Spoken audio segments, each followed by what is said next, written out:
So greetings and aloha, what's going on? It's Mike's from livemyassoff.com. I need to report to you that basically 24 hours later, it's amazing how the mind can change, have a different perspective. If you're watching the previous video, I'm here to report to you that the gratitude list exercise was helpful, as were a couple of comments from my buddies, so thank you very much. That's always good. It's always good to surround yourself with people that like you as much as you like you. It's a gift, really, to have friends and not just acquaintances. I have plenty of acquaintances, and those are great, too, but I'm honored to have friends. So the other nice thing I will say, I noticed this the other day, because I have buddies that have like tens of thousands of people that are subscribed to their YouTube channel.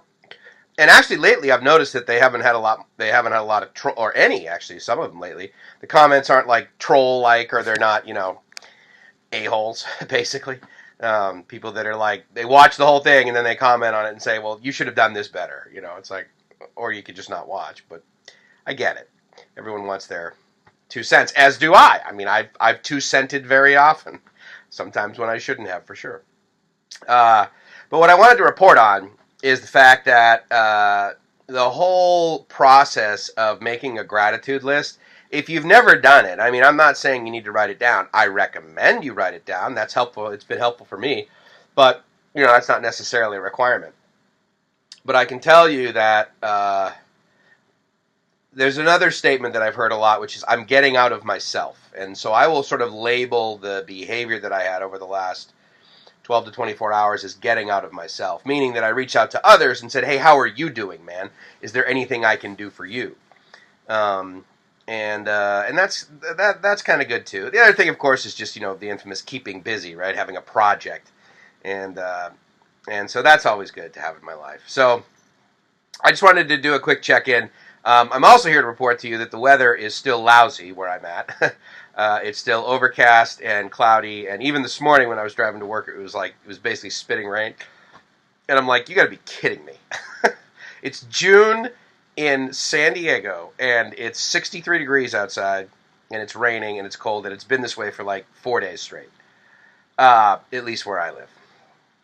I have buddies that live like 20, 30 miles inland, and they were like, yeah, it was, beautiful, clear skies, sunny on Saturday, a little cloudy, but, still about 75, 80 on Sunday. I'm like, yeah, I hate you.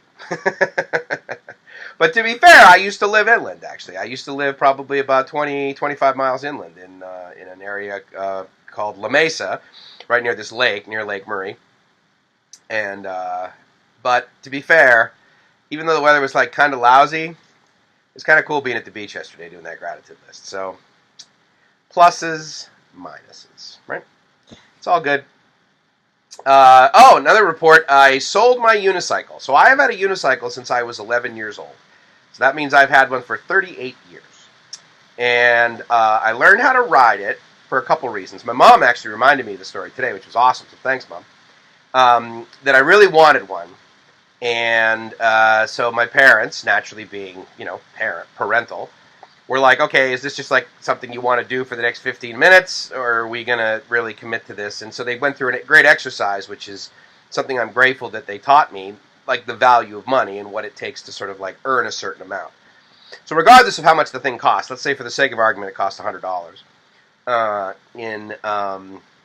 What would that have been, in 1980, 1979, 1980? So apparently what they did is, I don't recall this. My mother was telling me the story. They said, okay, well, if you come up with half, we'll come up with the other half. And she mentioned that I guess I mowed lawns and that sort of thing. Now, to be fair, I probably mowed our lawn. Which some parents, if you're watching this, you might be like, wait a minute. Your parents paid you to mow your lawn. Yeah, you're supposed to do that as the son. So whatever. I actually don't recall how I generated the money. I thought, actually, my memory of that time in my life was that I was able to I was able to earn the money by working in 4-H at a local county fair.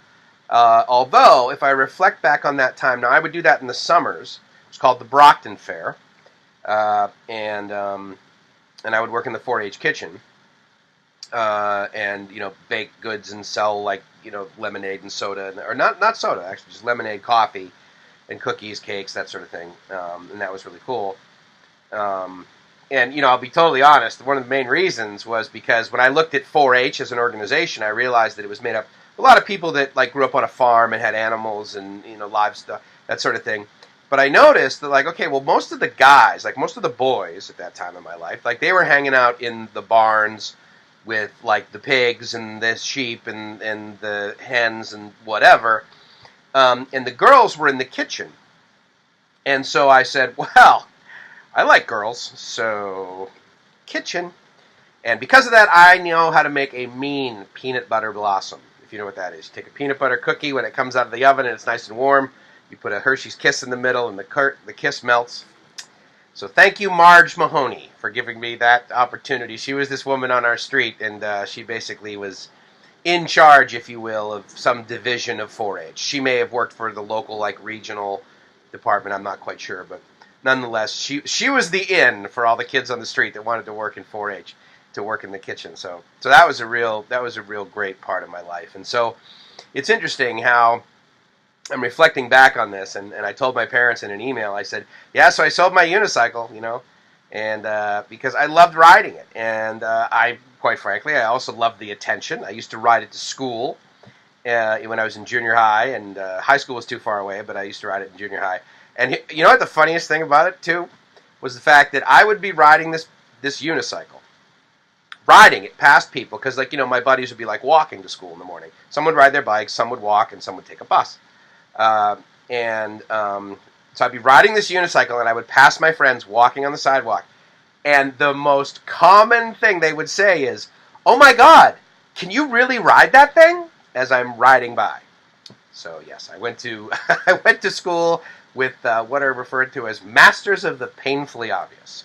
so that was kind of funny. But anyway, so I sold it for $75, so that's pretty awesome. And 75 US dollars may not be a lot of money, but it's it's about 4,000 it's about 4,000 pesos, or about 3,500 Thai baht, or 3,000 Thai baht. So that's pretty awesome. That'll be 2 to 3 nights in our condo in Bangkok. So it all goes into the pot for the work I'm going to be doing for Bangkok, and I'm also going to be on vacation too while we're there. So that's going to be fun. But anyway, I tried to report in that as I was like going through this pseudo change, meaning I was getting rid of something that I'd had for a long time. I don't know if actually there's any other item that's in my... Oh, yes, absolutely. I do have other items that are in my life. Like I have a Winnie the Pooh teddy bear. I have a picture that was painted of me when I was like 4 or 5 years old. I found that up in storage. I have a couple of other things. I have this good luck thing that my mom gave me. It's just like basically a very well carved seal or something, and so that's pretty cool. Does it have the date on the bottom of it? Actually, no, it doesn't, which is too bad. But anyway, it's from Middleton, Canada, is what is etched on the bottom. But I'm not quite sure. So obviously, it was from my parents or my grandparents or something like that. So this has been in my life for a while. But anyway, the unicycle was definitely something that I had for a long time. Brought a lot of enjoyment, got me a lot of attention, which was cool, a lot of positive attention. But, I mean, it's moved from house to house to house, and in fact, I think I only rode it once since I've moved here to Coronado, which was right after I pumped up the inner tube to see if it would still hold air, and then rode it around saying, yep, still works. And then it sat next to my sofa for like, well, almost 3 years, 2 years. So anyway, so hopefully it's going to a guy who will appreciate it. I know that what he said to me in Craigslist is the reason he wanted to buy it is because he wanted to have something around to challenge his buddies who were over 60 to do something. So that's kind of neat. So anyway, just thought I'd check in. Thanks for all the well wishes, and if there's anything I can do to potentially nudge you into the well wish category, I'd be honored to do it. It's Mike from LiveMyAssOff.com saying I hope you're living the dream. If you're not living the dream, you're doing it wrong. You might want to get a unicycle.